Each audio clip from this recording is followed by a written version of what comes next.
Picture this. You're standing on the deck of a massive cruise ship, surrounded by thousands of passengers, the endless ocean stretching in every direction. The sun is setting, painting the water blood red, and you feel completely safe in this floating city of luxury and entertainment. But what happens when that safety becomes an illusion? When the very isolation that makes cruises feel like an escape from the world becomes your worst nightmare? Tonight, I'm sharing 7 true stories that will make you think twice before booking your next cruise vacation. These aren't urban legends or made-up tales. These are real events that happen to real people, trapped miles from shore with nowhere to run and nowhere to hide. From mysterious disappearances caught on security cameras to outbreaks that were covered up by cruise lines, from engine room incidents that defy explanation to storms that seem to bend reality itself. Each story will take you deeper into the dark side of the cruise industry, where paradise can turn into hell in an instant.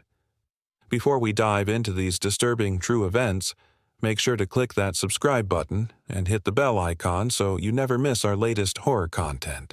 And I'm curious, where are you watching this video right now? And what time is it where you are? Are you safe in your bed? Or are you somewhere that might make these stories hit a little too close to home? Let's find out just how dark the open ocean can really get. Story 1. The Vanishing Passenger. Rebecca Martinez was 28 years old when she boarded the Caribbean Majesty for what should have been a 7-day celebration cruise. She had just received a promotion at her marketing firm in Miami, and this solo trip was her reward, a chance to unwind after years of climbing the corporate ladder.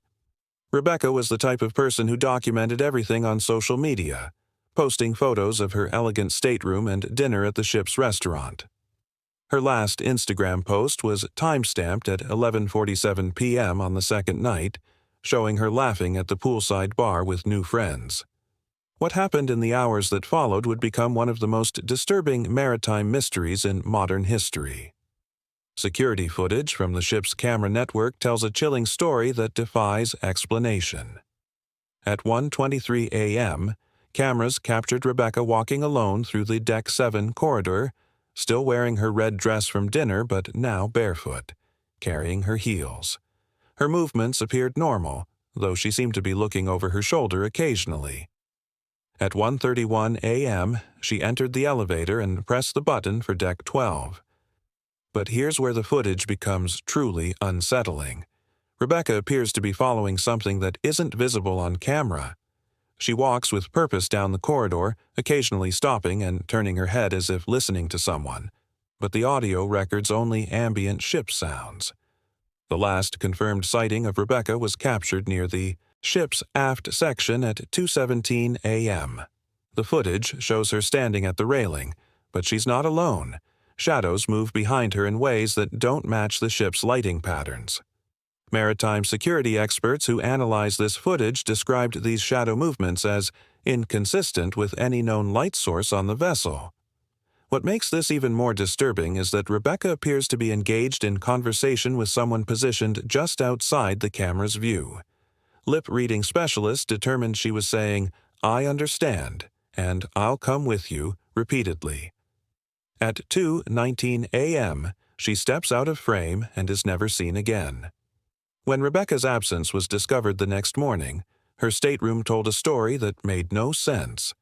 Her bed hadn't been slept in, but her clothes were neatly folded exactly as housekeeping had arranged them. Her phone sat charging, showing 17 missed calls from her sister. Most disturbing was her balcony. The sliding door was open 6 inches, and the safety barrier showed signs of recent contact. Not damage, but wear patterns suggesting someone had gripped the railing with extreme force, leaving microscopic scratches that forensic teams couldn't explain. The ship's crew launched an immediate search, but what they discovered added layers of terror to an already inexplicable situation. Passengers in nearby staterooms reported hearing sounds throughout the night they initially dismissed as ship noise. Mrs. Eleanor Park described hearing furniture being dragged across the floor above her around 3 a.m., despite that cabin being unoccupied. The Thomas family reported their daughter waking up screaming, claiming someone was tapping on their balcony door, but they found only empty ocean and a 30-foot drop below. What made Rebecca's disappearance even more chilling was the pattern cruise line officials had kept classified. Internal documents revealed that the Caribbean Majesty had experienced 4 unexplained passenger disappearances in 18 months. Each case followed an eerily similar pattern: solo travelers, late-night corridor wanderings captured on security footage, conversations with unseen entities, and rooms left suggesting the occupants had simply walked away. The cruise line's official explanation cited accidental overboard incidents, but maritime experts pointed out that modern ships have barriers designed to prevent accidental falls. The investigation revealed something that haunts maritime security to this day. When technicians reviewed the complete security footage, they discovered gaps in the recording system that coincided perfectly with Rebecca's movements. These weren't technical malfunctions. The cameras functioned normally before and after these time frames. It was as if something had selectively interfered with recording equipment only when Rebecca was present. Audio analysis revealed background sounds that didn't match any shipboard systems, rhythmic tapping patterns, and what experts described as subsonic vocalizations inconsistent with human speech. Rebecca Martinez was never found, despite an extensive Coast Guard search covering over 2,000 square miles. But passengers who sailed on the Caribbean Majesty afterward reported experiences suggesting her story wasn't over. Multiple travelers described seeing a woman in a red dress walking corridors late at night, always at the edge of peripheral vision, disappearing when they turned for a direct look. Crew members began refusing late-night shifts, and several experienced workers requested transfers, citing atmospheric disturbances and unexplained passenger behavior patterns. The most terrifying aspect isn't just that Rebecca's disappearance happened, it's that it continues to happen. Maritime investigators believe her case represents something far more sinister than an isolated incident, a pattern of disappearances that cruise lines work desperately to keep hidden. When passengers book their dream vacations, they're never told about the shadow zones where cameras mysteriously malfunction, or staterooms that remain empty due to maintenance issues, or crew members who refuse to discuss what they've seen during the darkest hours at sea. Rebecca Martinez went looking for paradise and found something else entirely, something that's still out there, waiting in the spaces between the cameras, calling to other solo travelers who venture too far into the ship's forgotten corners after midnight. Story 2. The Outbreak Below Deck. Elena Vasquez had worked cruise ships for 8 years, climbing from entry-level housekeeping to assistant food service coordinator aboard the Pacific Paradise, one of the newest vessels in the oceanic cruise line fleet. At 34, she was respected by both crew and management for her attention to detail and her ability to handle crisis situations with calm professionalism. Elena had seen everything from norovirus outbreaks to kitchen fires, but nothing in her maritime experience had prepared her for what began manifesting in the crew quarters during what should have been a routine 10-day Mediterranean cruise carrying 3,200 passengers and 1,100 crew members. The Pacific Paradise was marketed as the ultimate luxury experience, featuring multiple celebrity chef restaurants, a full-service spa, and accommodations that rivaled five-star hotels. What passengers never saw was the intricate network of service corridors, crew dormitories, and working areas that existed below the passenger decks. A hidden city within the ship where hundreds of workers from dozens of countries lived in cramped quarters, sharing bathrooms and sleeping 4 to a room in conditions that would shock the affluent travelers enjoying premium suites above. It started on the 3rd day of the cruise, somewhere in the waters between Barcelona and Rome. Elena first noticed something was wrong during her morning inspection of the crew dining facilities. Several food service workers had called in sick overnight, complaining of symptoms that didn't match any common illness she'd encountered. They described severe abdominal pain, accompanied by a fever that came and went in waves, and what multiple crew members independently described as dreams that felt more real than being awake. More concerning was that these affected workers all shared the same dormitory block on Deck 2, in the bowels of the ship where engine noise masked sounds from the passenger areas above. By the fourth day, 12 crew members had reported to the ship's medical facility with similar symptoms. Dr. Patricia Morgan, the ship's chief medical officer, initially suspected food poisoning from the crew mess hall, but her preliminary examination revealed symptoms that didn't align with any foodborne illness in her extensive maritime medical experience. The affected crew members had elevated white blood cell counts suggesting their bodies were fighting an infection, but blood tests couldn't identify any known bacterial or viral agents. Most disturbing were the neurological symptoms. Affected workers reported vivid hallucinations, periods of lost time, and an overwhelming compulsion to access areas of the ship they had never seen before. Elena began conducting her own investigation when she realized that management was downplaying the severity of the situation to avoid alarming passengers. She discovered that the sick crew members had all been assigned to work details in a specific section of Deck 1, the lowest level of the ship that housed water treatment facilities, waste management systems, and storage areas for supplies that wouldn't be needed until later in the voyage. This area was typically off-limits to most crew members, accessible only to specialized maintenance personnel and those with specific security clearance. What Elena found when she accessed Deck 1 challenged everything she thought she knew about the ship she had called home for the past 6 months. The affected crew members had all been working on a project that hadn't appeared on any official work schedules, the installation of new equipment in storage compartments that were supposed to be empty. When she questioned the maintenance supervisor, Miguel Santos, about these assignments, he claimed no knowledge of any such project and insisted that Deck 1 storage areas had remained sealed since the ship left port. The mystery deepened when Elena examined the crew duty rosters and discovered that the affected workers had all signed in for shifts that didn't officially exist. Their keycards showed access to Deck 1 areas during overnight hours when they should have been sleeping, but supervisors insisted they had never authorized these assignments. Security footage from the Deck 1 access points had been mysteriously corrupted for the exact time periods when these unauthorized work details supposedly occurred. By the 6th day of the cruise, the situation had escalated beyond Elena's ability to handle through normal channels. 23 crew members were now affected, and their symptoms had progressed to include aggressive behavior, periods of dissociation where they would stare blankly for hours, and what Dr. Morgan described as synchronized behavioral patterns. Multiple affected individuals performing identical actions at the same time, despite being in different locations throughout the ship. Elena made the decision to access Deck 1 herself, using her supervisor credentials during the early morning hours when most crew members were sleeping. What she discovered in the ship's lowest levels would haunt her for the rest of her life.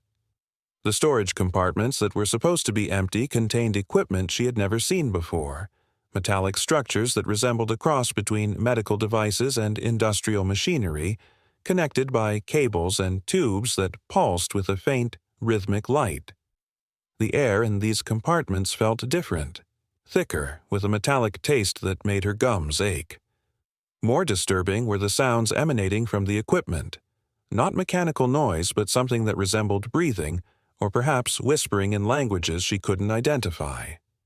As Elena moved deeper into the storage area, she found evidence that the affected crew members had been spending extensive time in these spaces. Personal belongings, makeshift sleeping areas, and food containers suggested that some crew members had been essentially living in these restricted areas. What Elena discovered next forced her to confront the possibility that the outbreak among the crew was not a medical emergency, but something far more sinister. Hidden behind the mysterious equipment, she found detailed logs written in multiple languages by various crew members over a period of weeks. These logs described encounters with the supervisors, entities that the affected crew members claimed had been guiding them in the installation and maintenance of the equipment Elena had discovered. According to these logs, the affected crew members believed they were participating in a crucial project to prepare the vessel for transition, though the nature of this transition was never clearly explained. The writings became increasingly incoherent as they progressed, filled with references to the deep calling and service to those who travel beneath. Most disturbing were detailed diagrams showing modifications to the ship's hull that would allow water to enter specific compartments, essentially creating controlled flooding in areas where passengers and unaffected crew members would be trapped.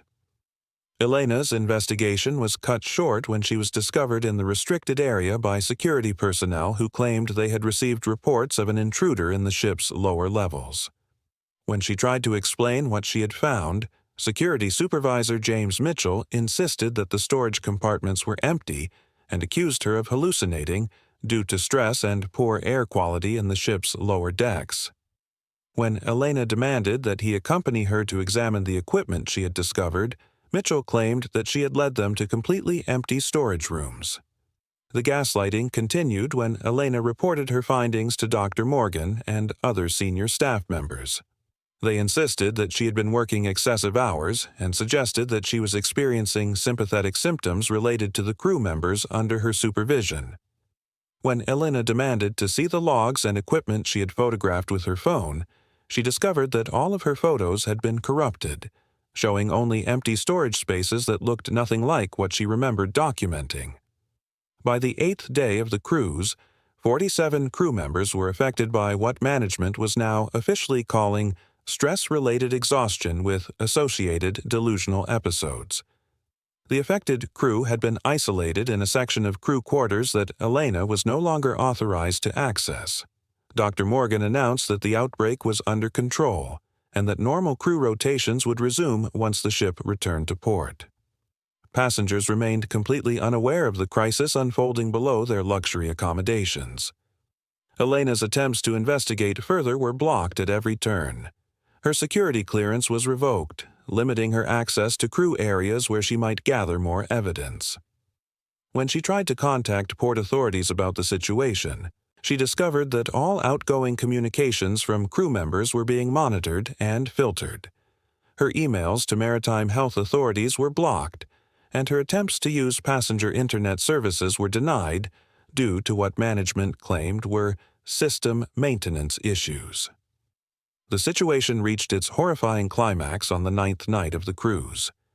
Elena was awakened by sounds coming from the corridors outside her dormitory.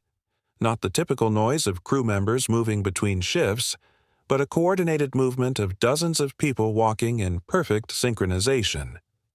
When she looked out her cabin window into the corridor, she saw the affected crew members moving as a group toward the ship's lower levels, their movements unnaturally coordinated, their expressions blank and focused. Elena followed the group from a distance, using service corridors she hoped would keep her hidden from whatever force was controlling the affected crew members. What she witnessed in the ship's lowest levels shattered her understanding of reality. The affected crew members had gathered around the equipment she had discovered earlier, but now it was fully operational, producing sounds and lights that seemed to pulse in rhythm with the ocean waves around the ship. The affected crew members stood in formation around the equipment, not speaking but somehow communicating through synchronized gestures and movements.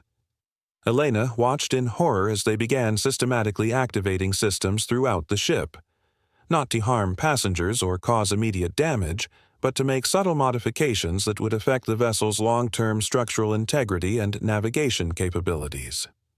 Elena realized that what she was witnessing wasn't a medical outbreak or psychological breakdown, but a coordinated takeover of the ship's operations by an intelligence that was using the affected crew members as instruments. The mysterious equipment wasn't just machinery.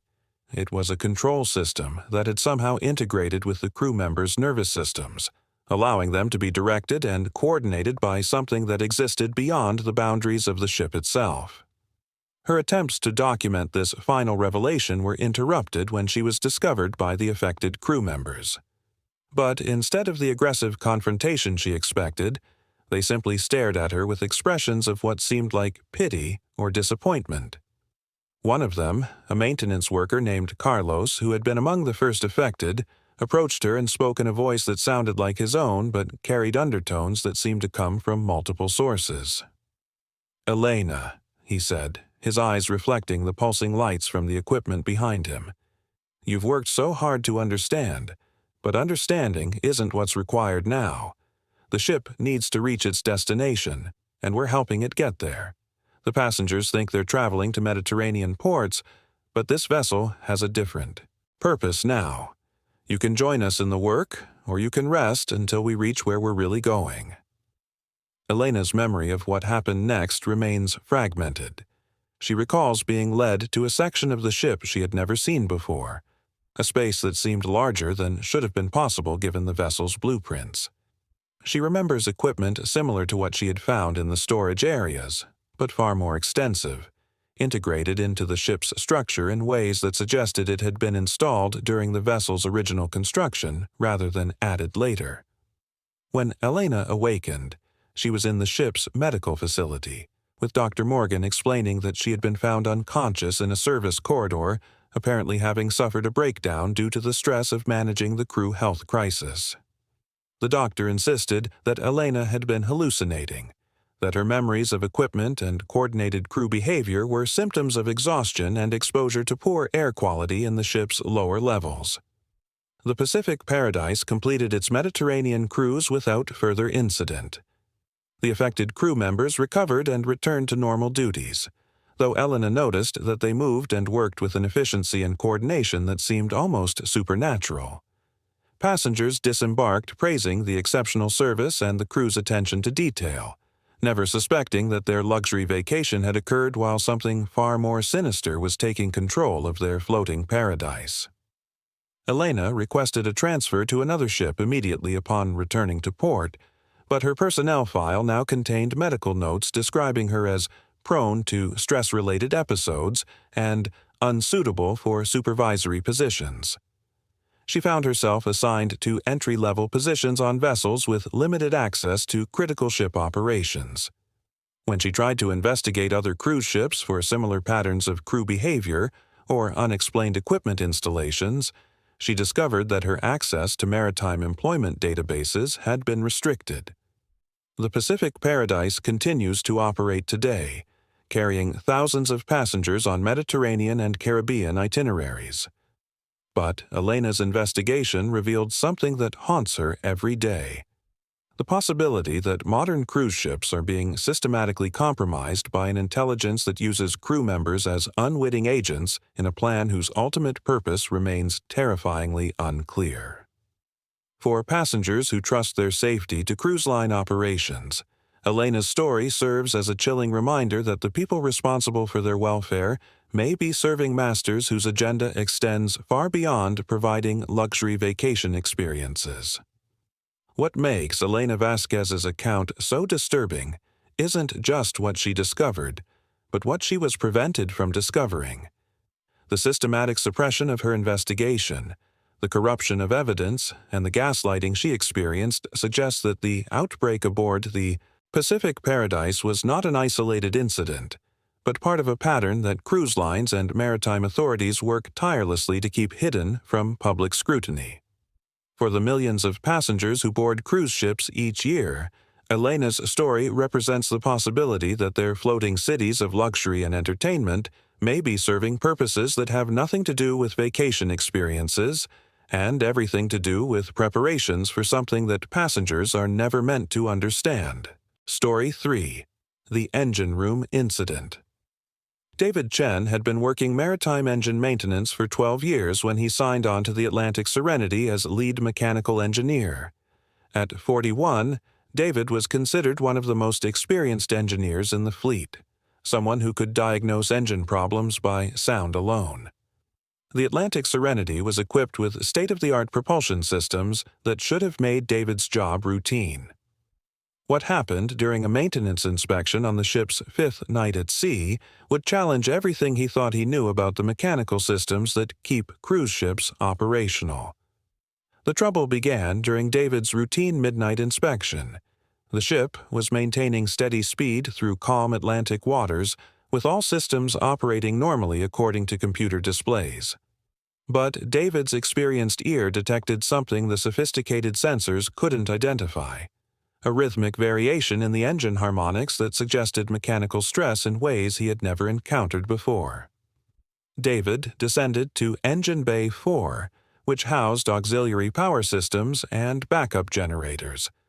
This area was typically visited only during major maintenance periods. As he conducted his inspection, he noticed the irregular sounds were strongest near the backup generator housing. The computer systems showed no anomalies, but his manual inspection revealed an access panel that wasn't shown on any engineering blueprints he had studied.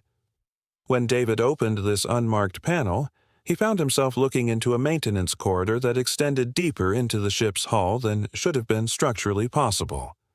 The corridor was illuminated by emergency lighting that cast strange shadows, and the mechanical noise had a different quality than the familiar sounds of documented systems.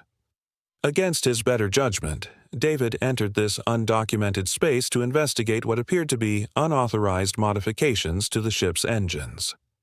The corridor led to a chamber positioned directly beneath the main engine mounting systems, but this space didn't appear on any engineering drawings.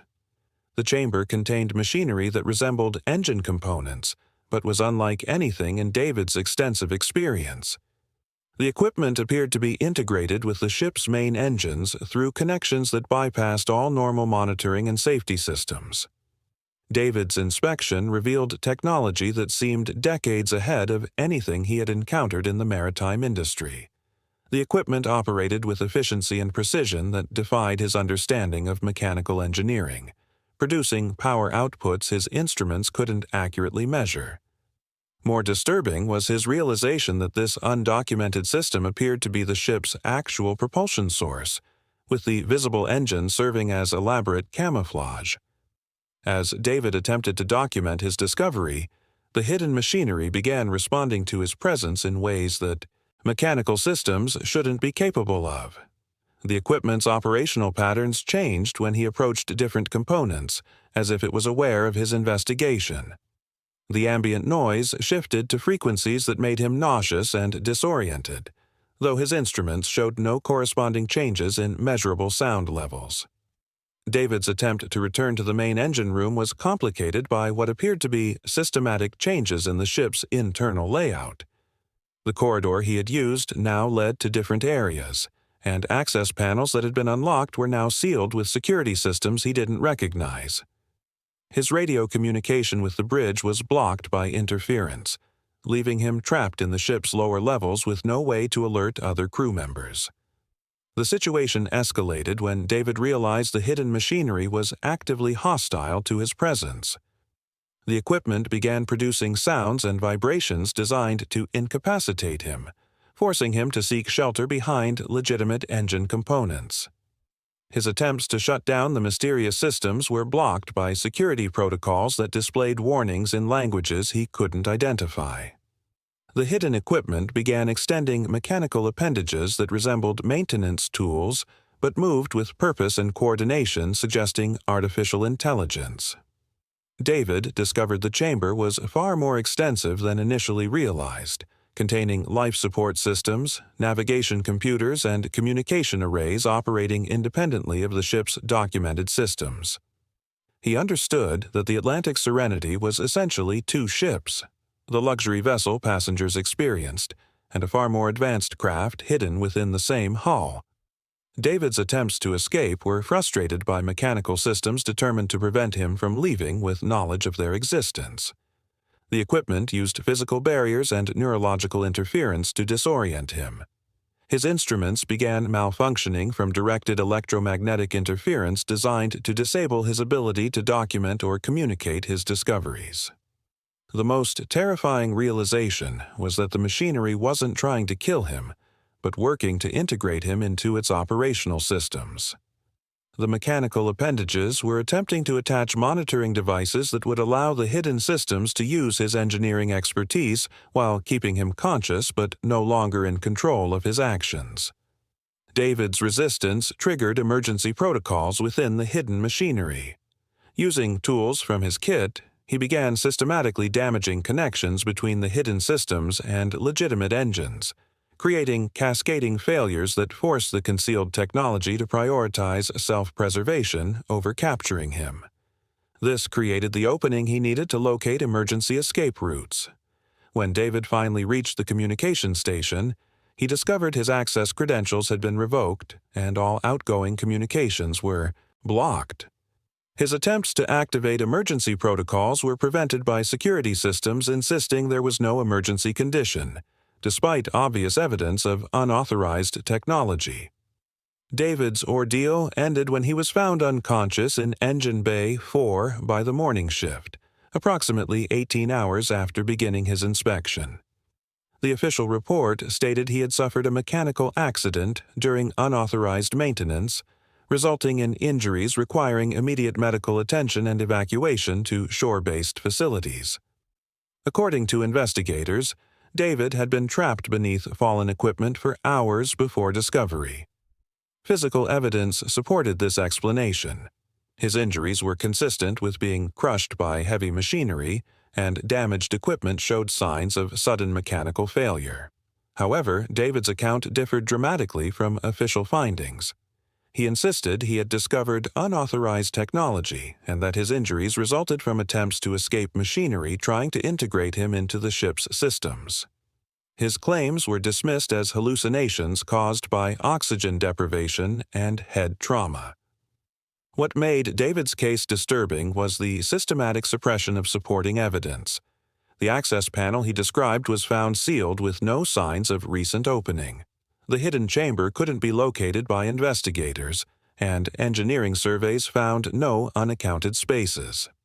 His damaged equipment showed electromagnetic damage inconsistent with the reported mechanical accident. David never returned to maritime service after his experience. His attempts to investigate similar incidents on other ships were frustrated by his inability to obtain employment with engine room access. Maritime authorities dismissed his efforts to report his discoveries due to his medical history following the incident.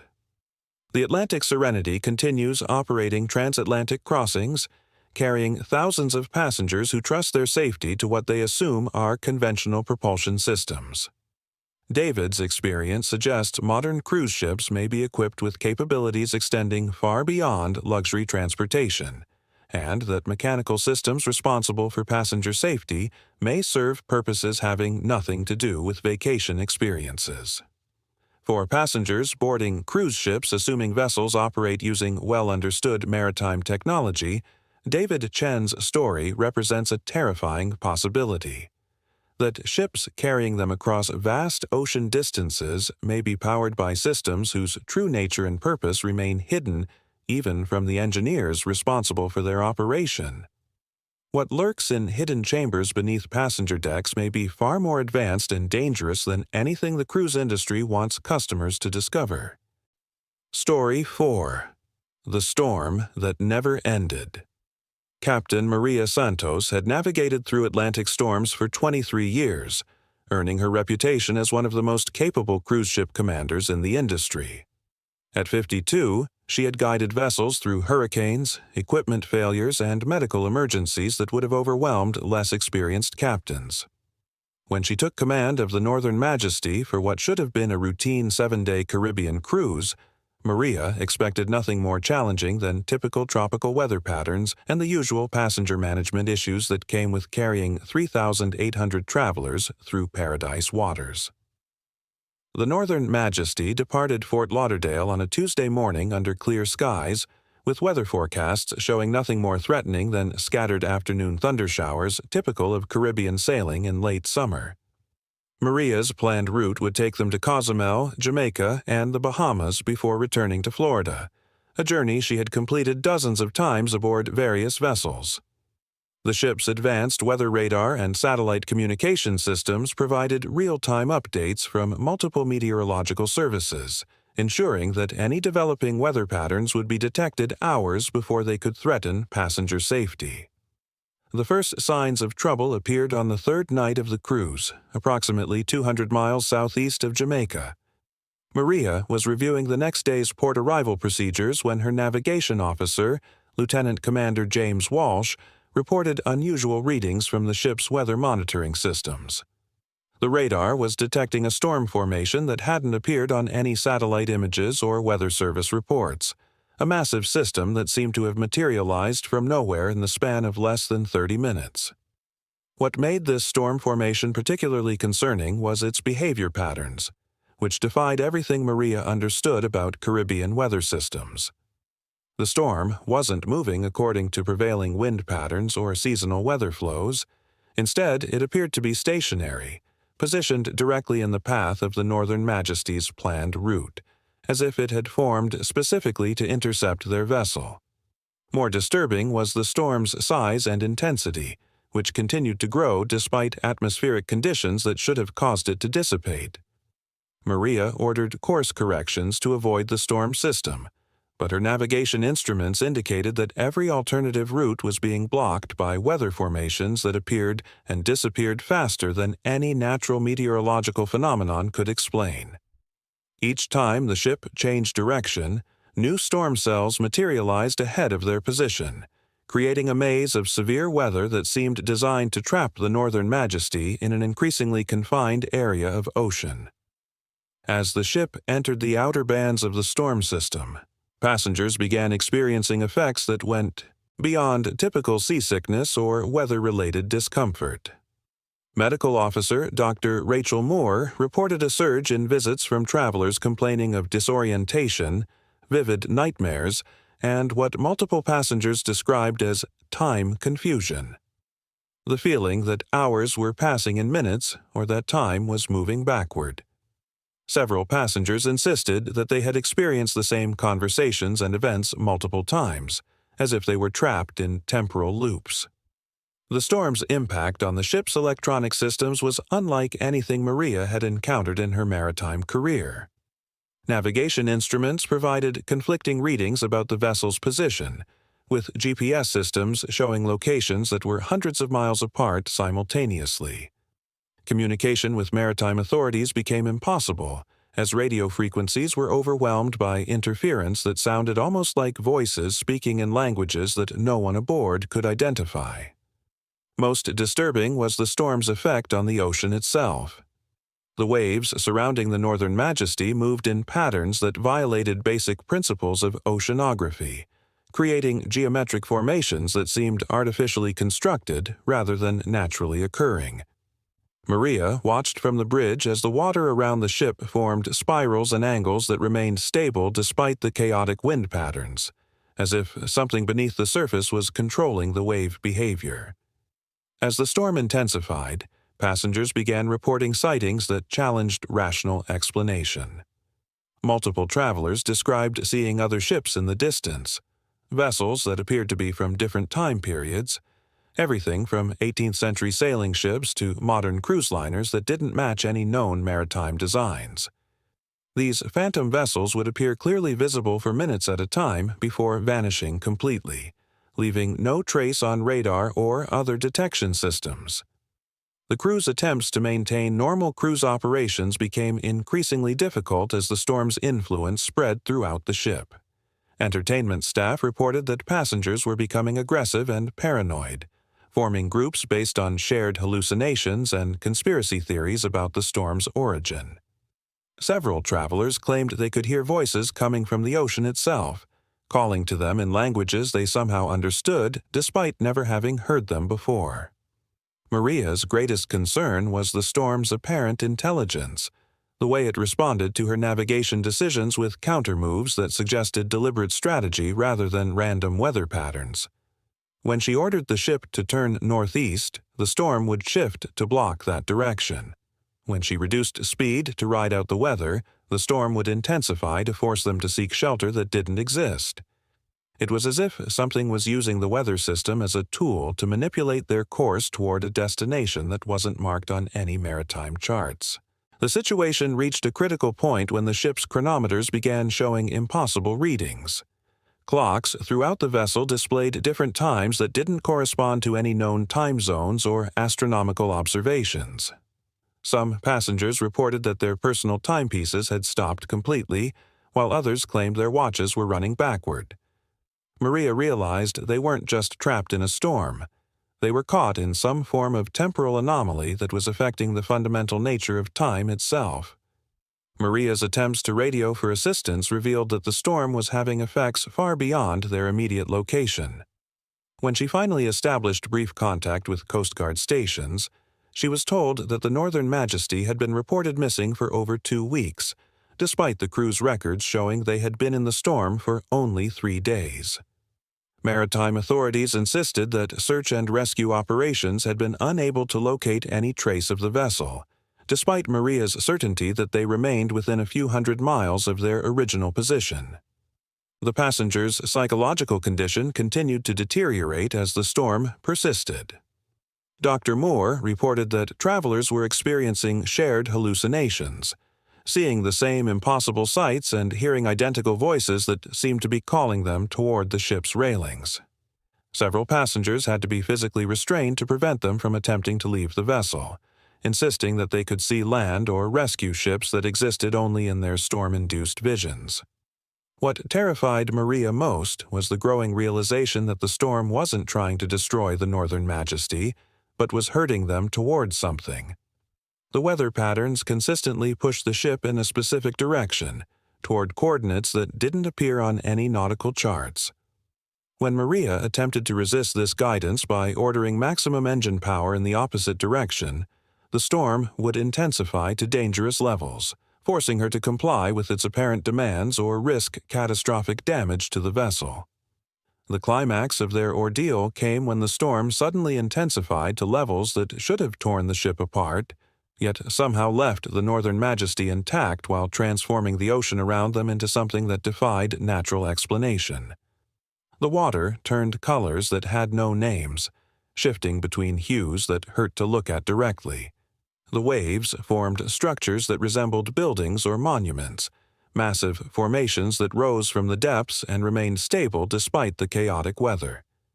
In the center of this impossible seascape, Maria saw what the storm had been driving them toward, an area of ocean that wasn't really ocean at all, but something that looked like a doorway or portal carved from water and wind itself. The storm's voices became clearer as they approached this phenomenon, speaking in harmony about journeys between worlds and the privilege of being chosen to travel paths that few humans were permitted to see. Maria made the decision that saved her passengers and crew, though she was never able to fully explain how she knew what to do.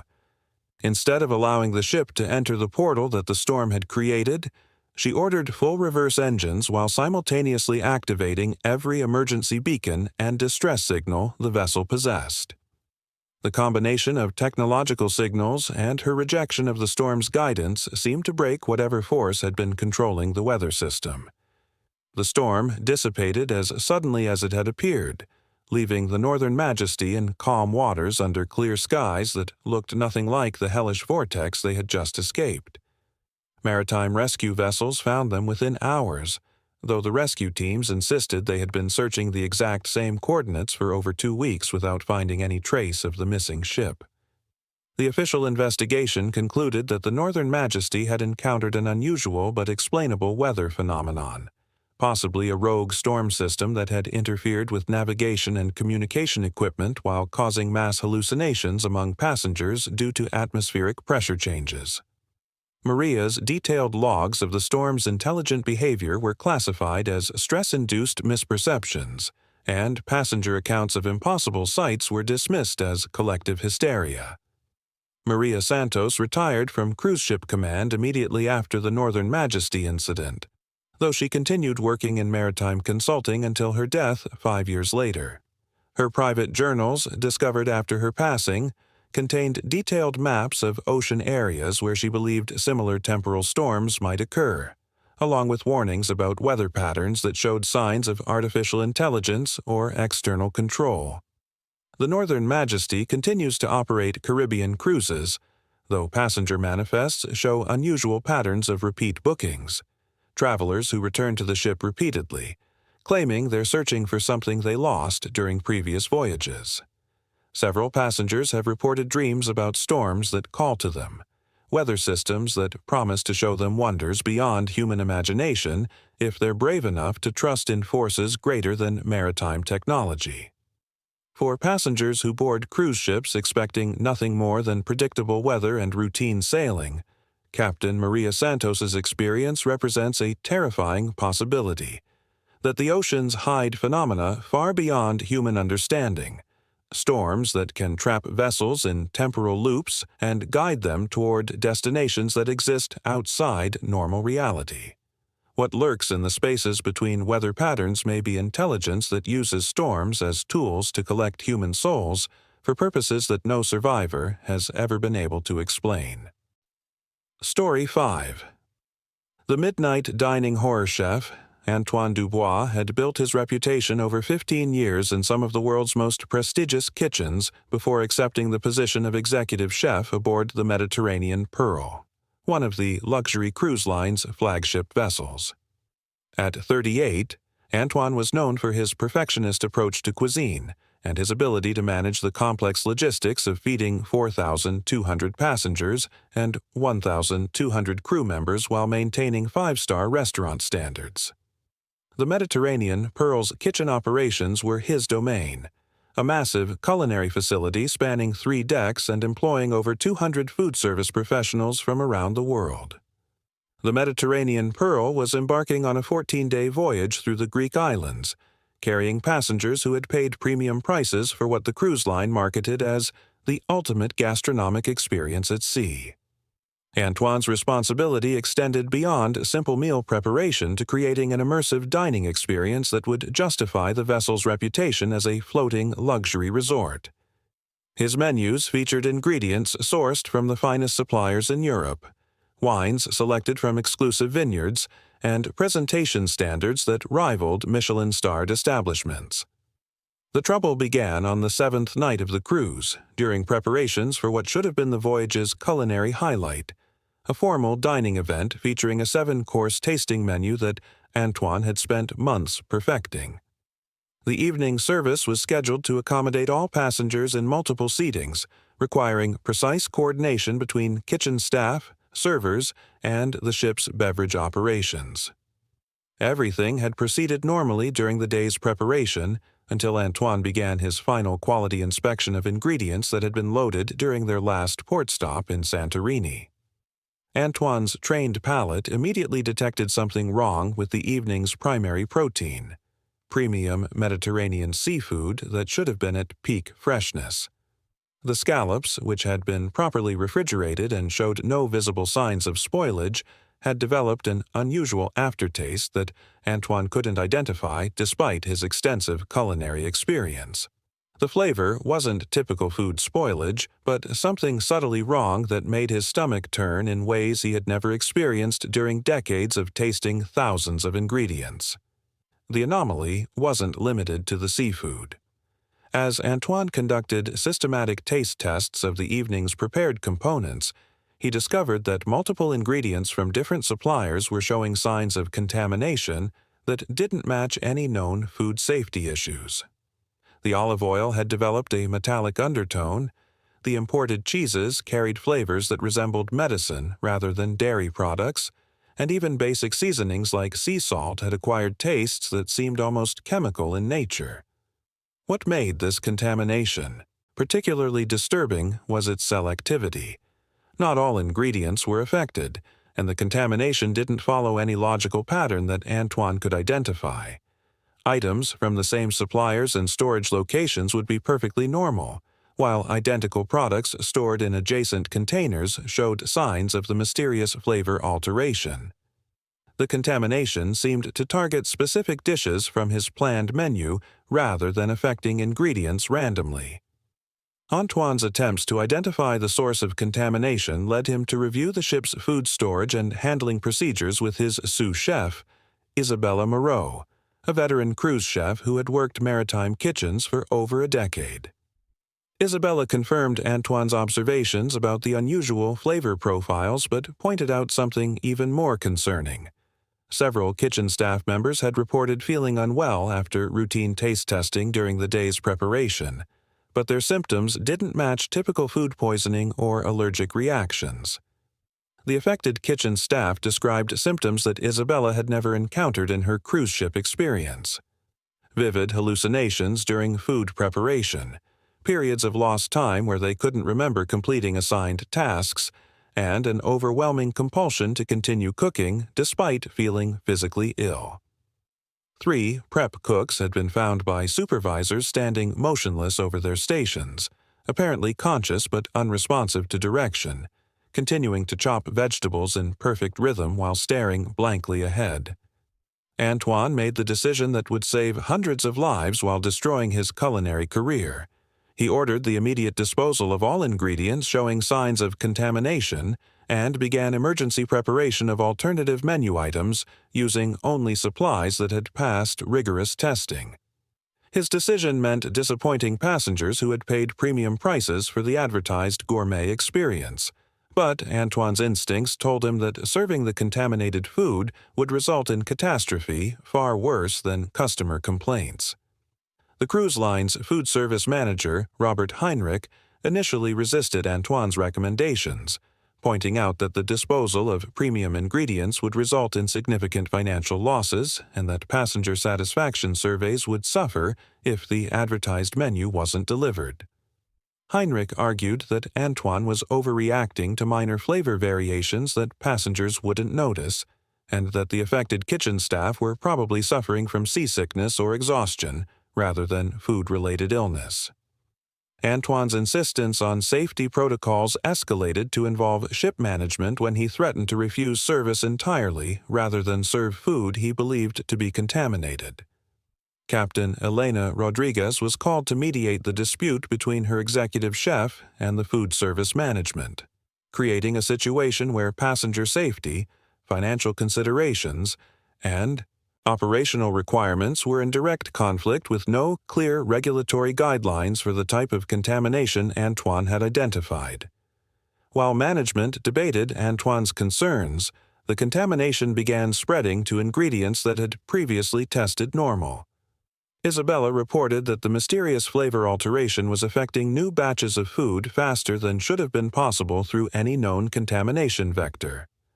Ingredients that had been perfectly normal hours earlier were developing the same metallic, medicinal taste that had initially appeared only in the seafood shipment from Santorini. The situation reached crisis proportions when kitchen staff who had been exposed to the contaminated ingredients during preparation began exhibiting symptoms that went far beyond typical food poisoning. Dr. Patricia Wong, the ship's chief medical officer, reported that affected crew members were experiencing synchronized hallucinations, speaking in languages they didn't know, and showing behavioral changes that suggested neurological rather than gastrointestinal involvement. Antoine's investigation into the contamination source led him to examine the ship's food storage facilities more carefully, focusing on areas that weren't part of his normal operational oversight.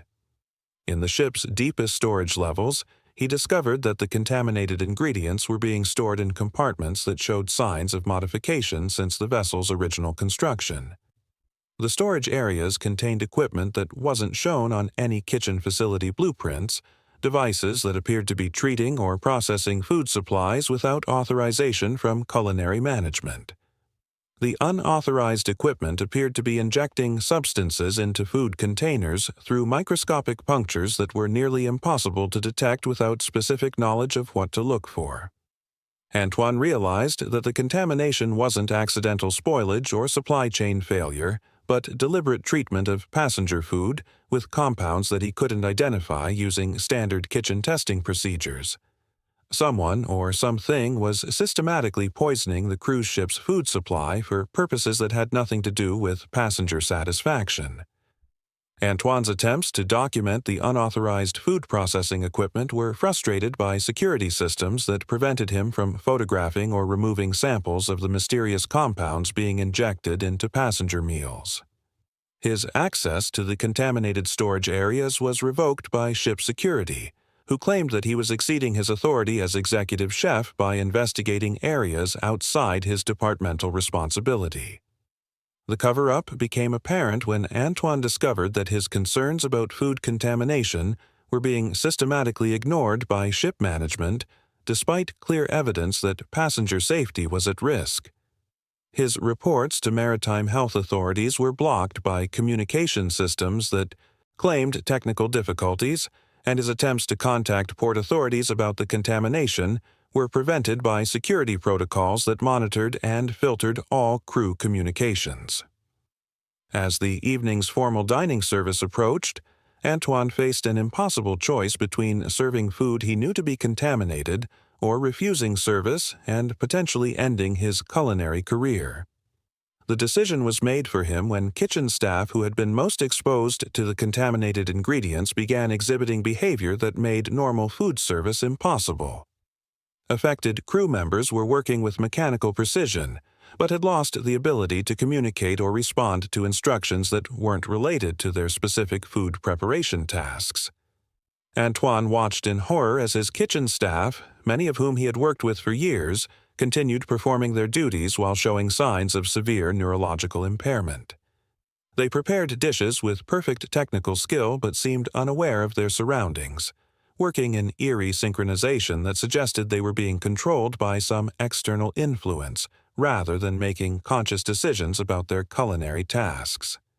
The contaminated evening service proceeded despite Antoine's objections, with affected kitchen staff preparing and serving dishes that he knew contained dangerous levels of unknown compounds.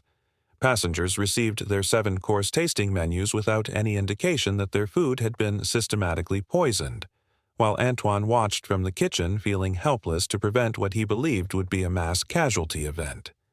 The effects on passengers became apparent within hours of the contaminated meal service. Dr. Wong reported that the ship's medical facility was overwhelmed with travelers experiencing symptoms that didn't match any known food poisoning patterns. Affected passengers described vivid hallucinations, temporary paralysis, and periods of consciousness during which they felt compelled to perform actions they couldn't remember choosing.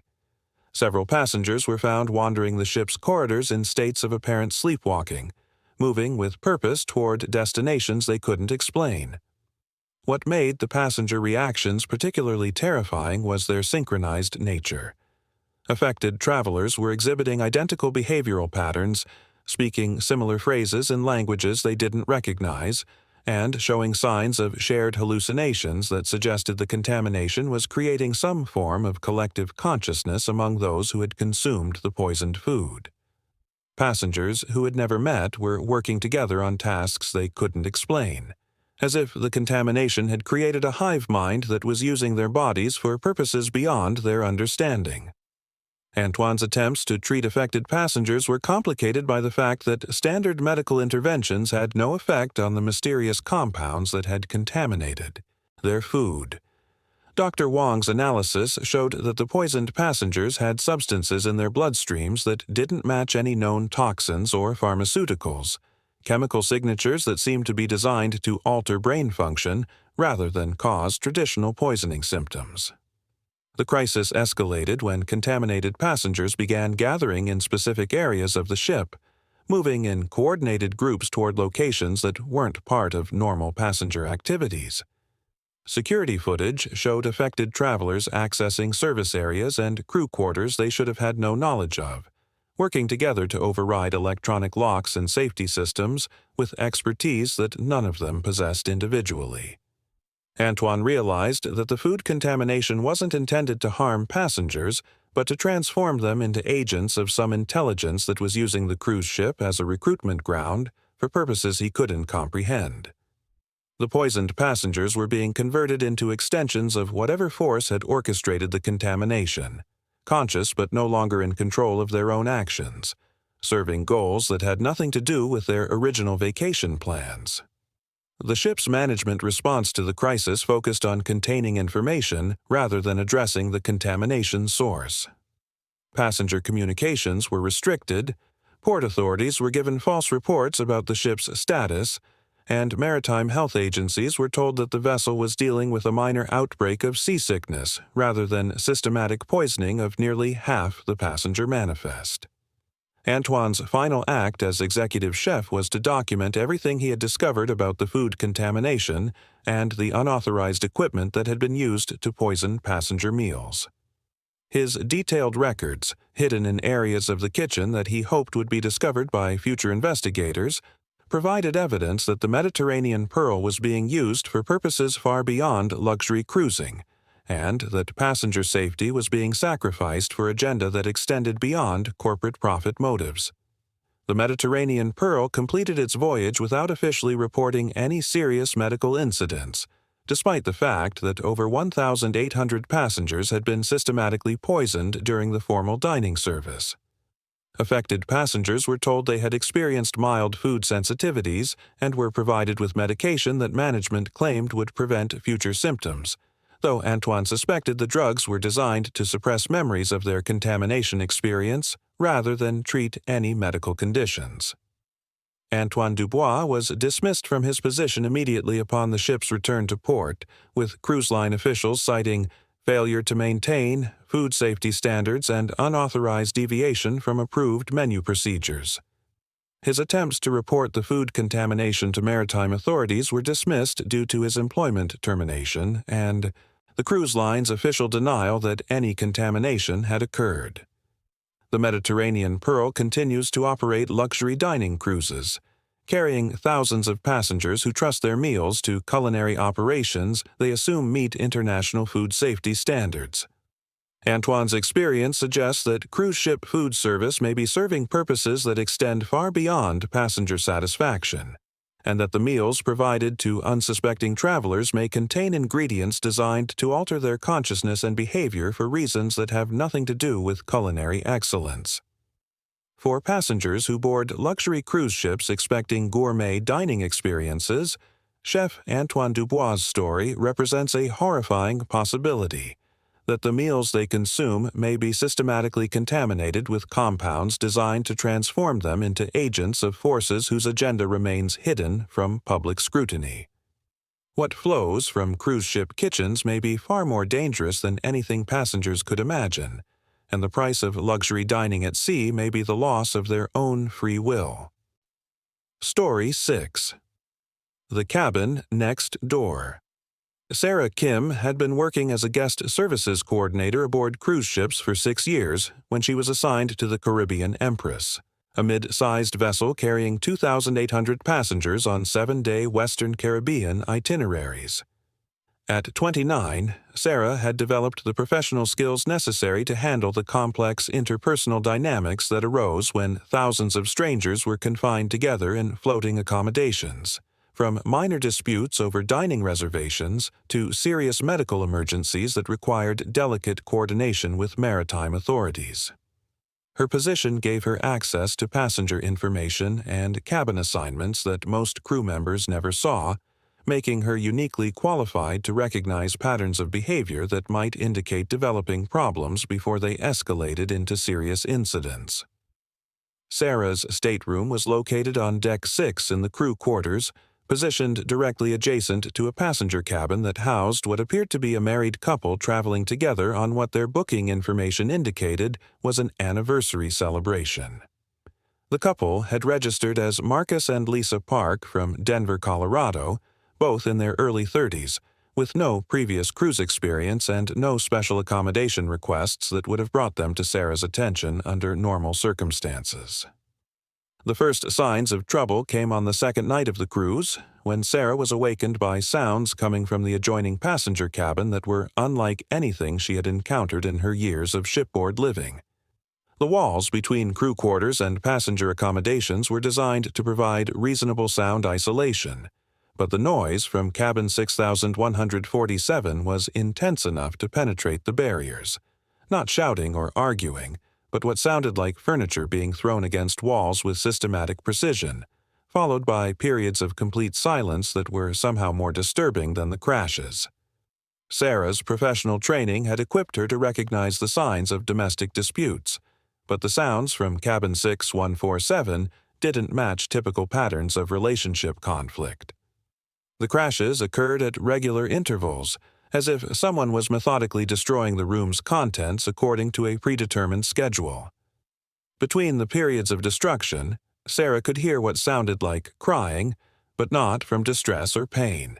The sobbing had a rhythmic quality that resembled chanting or some form of ritualistic mourning. When Sarah reviewed the couple's passenger information the following morning, she discovered several details that raised immediate concerns about their presence aboard the Caribbean Empress. Despite booking the cruise as an anniversary celebration, there was no record of them traveling together previously, and their emergency contact information listed completely different individuals with no apparent connection to each other. More disturbing was the fact that their cabin charges showed no purchases of meals, beverages, or activities since boarding, suggesting they hadn't left their stateroom since embarkation. Sarah's attempts to conduct a welfare check on the passengers were complicated by cruise line policies that prioritized passenger privacy over crew concerns about potential domestic violence situations. Guest services protocol required specific evidence of immediate danger before staff members were authorized to enter passenger accommodations without permission, and the sounds Sarah had heard could potentially be explained as normal couple dynamics or enthusiastic celebration rather than abuse situations. The situation escalated on the third night when Sarah was awakened not by sounds of destruction, but by complete silence from the adjoining cabin, followed by what appeared to be a conversation conducted in whispers, too quiet for her to understand the content, but intense enough to prevent her from sleeping. The whispered discussion continued for hours, occasionally punctuated by what sounded like someone moving heavy objects across the cabin floor with extreme care to minimize noise.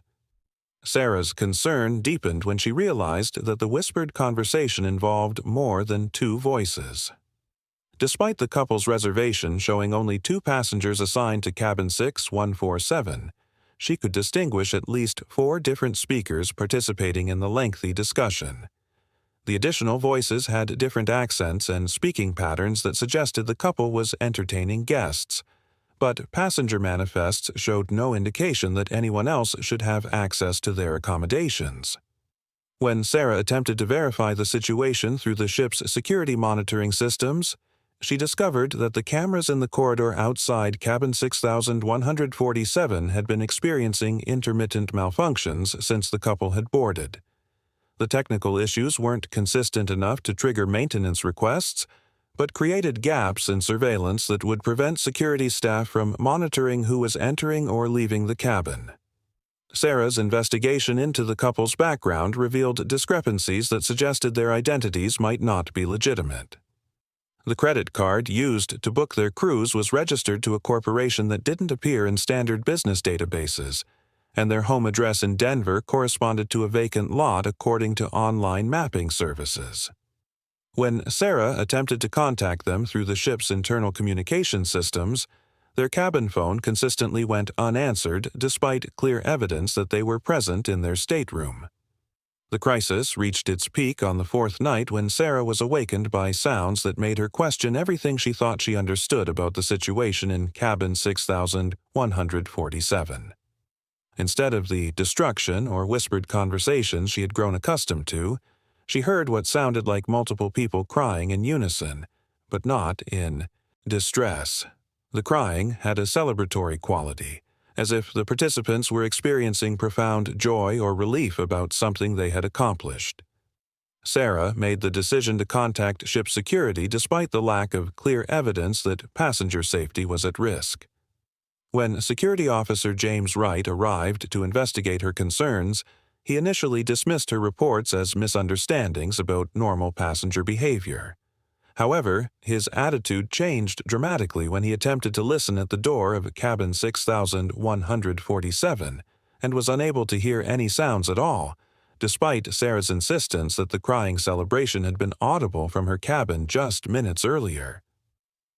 Officer Wright's attempts to contact the passengers through standard protocols were unsuccessful, leading to his decision to override the cabin's electronic lock using security master codes.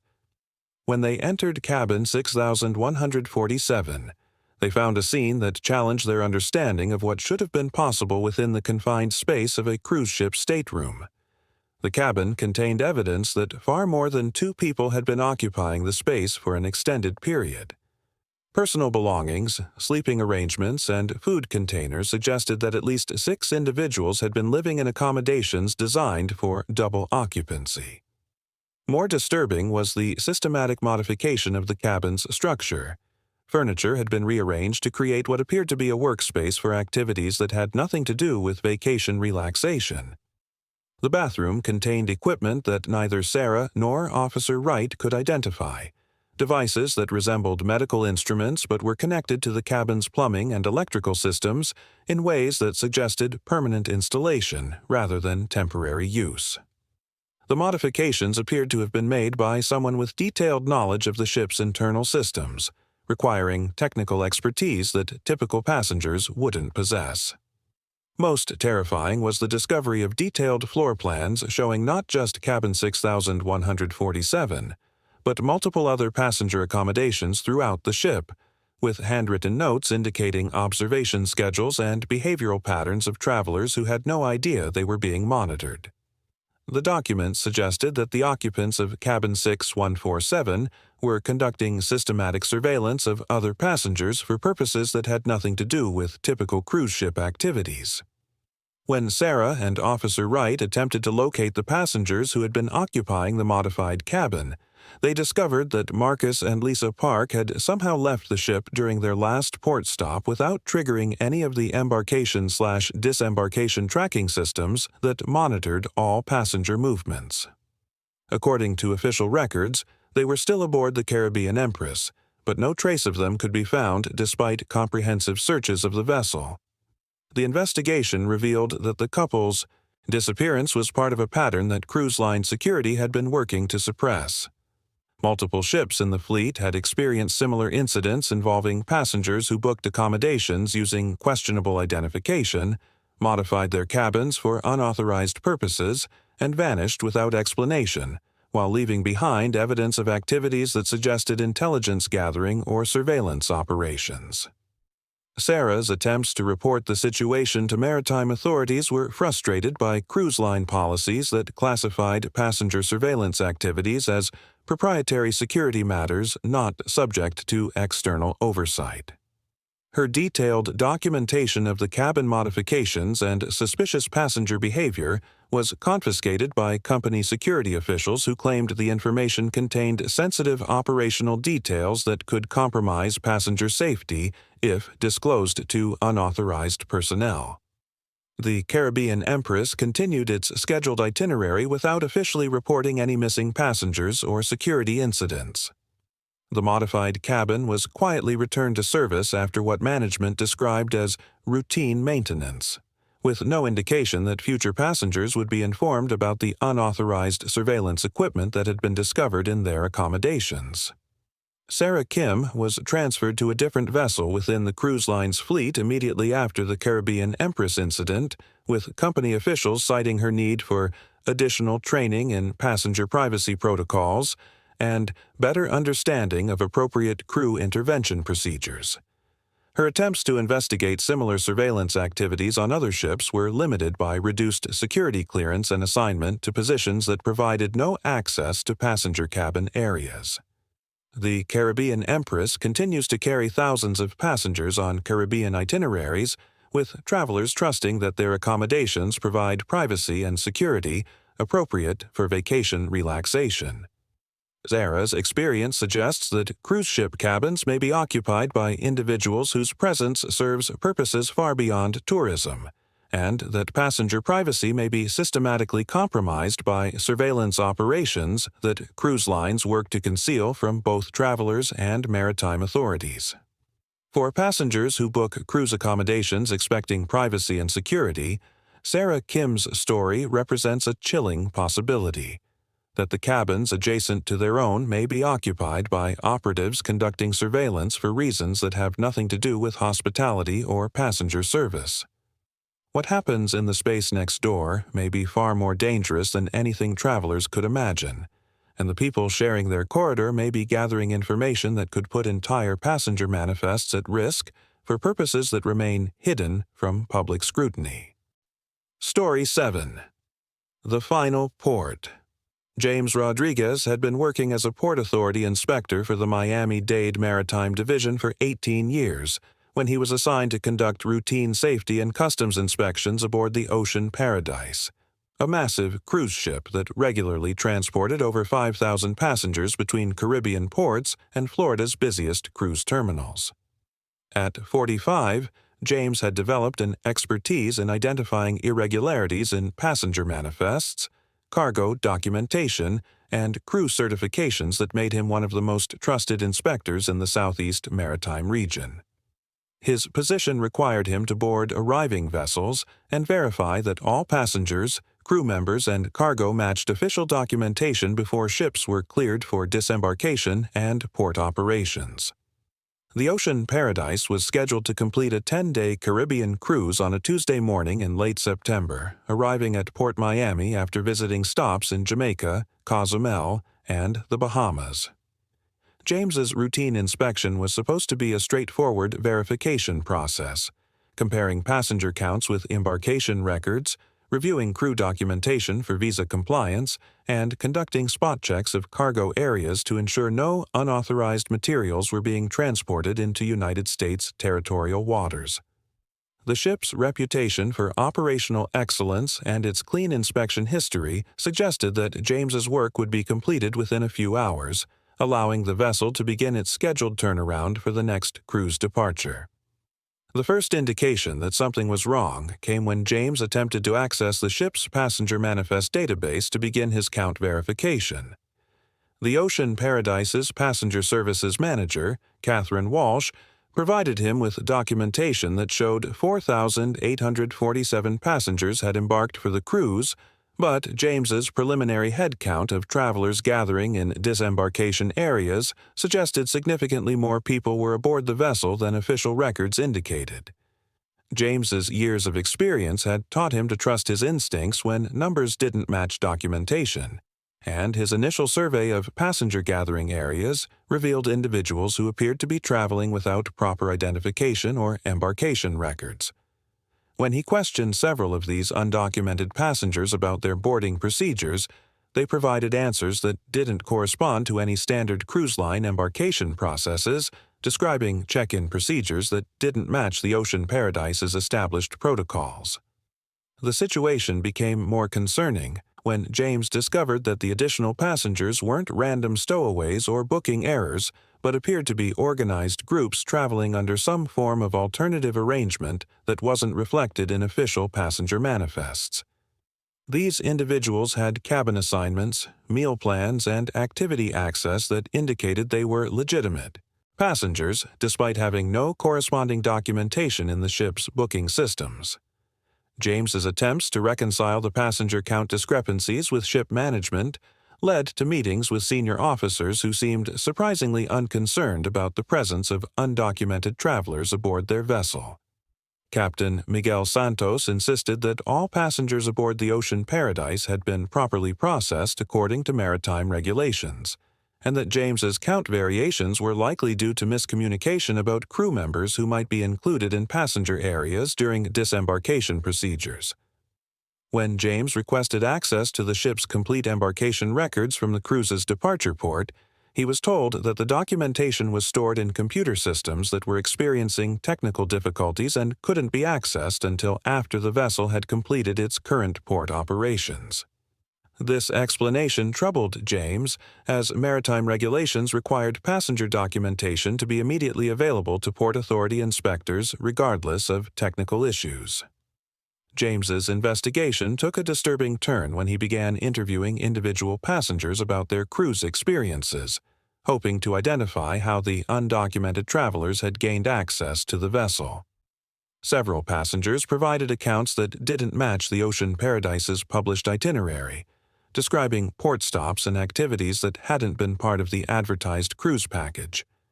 Some travelers insisted they had visited islands that weren't on any Caribbean cruise routes, while others described shore excursions to locations that didn't correspond to any known tourist destinations. The passenger interviews revealed something even more troubling. Multiple travelers couldn't provide clear accounts of how they had originally booked their cruise or arrived at the departure port. When James asked about their embarkation process, several passengers described check-in procedures that had occurred in locations other than the official cruise terminal, including private facilities that weren't part of standard maritime operations. James realized he was dealing with something far more complex than booking irregularities or documentation errors when he discovered that some passengers were carrying identification documents that appeared to be authentic but didn't match any records in federal databases. The identification cards, passports, and other travel documents looked legitimate but contained information that couldn't be verified through standard law enforcement channels. The most disturbing aspect of James's investigation was the discovery that many of the undocumented passengers weren't simply missing from official records. They appeared to be people who had been reported missing from various locations throughout the Caribbean and southeastern United States over the past several months. When James cross-referenced passenger photos with missing persons databases, he found matches for individuals whose families had reported them disappeared under circumstances that had never been resolved. James's attempts to contact FBI and Coast Guard officials about his discoveries were frustrated by communication systems aboard the Ocean Paradise that seemed designed to prevent external contact during port operations. His requests to use ship communications for official law enforcement business were denied by crew members who claimed that all external communications were restricted during customs processing procedures. The situation escalated when James attempted to prevent the Ocean Paradise from beginning passenger disembarkation until the passenger count discrepancies could be resolved. Ship management informed him that delaying disembarkation would result in significant financial penalties for the cruise line and could affect the schedules of thousands of passengers who had connecting flights and other travel arrangements dependent on timely port operations. James found himself in an impossible position. His inspection had revealed clear evidence of unauthorized passengers and potentially serious violations of maritime security regulations, but he lacked the authority to detain an entire cruise ship based on passenger count discrepancies that ship management insisted were clerical errors. The pressure to complete his inspection and clear the vessel for normal operations was intense, but his professional instincts told him that allowing the Ocean Paradise to disembark without resolving the documentation issues would be a serious mistake. The crisis reached its peak when James discovered that several crew members who had been cooperating with his investigation were no longer aboard the ship. Key personnel who had provided him with access to passenger areas and documentation had apparently been transferred to other duties or had completed their contracts during the cruise, leaving James without the internal support necessary to continue his inspection effectively.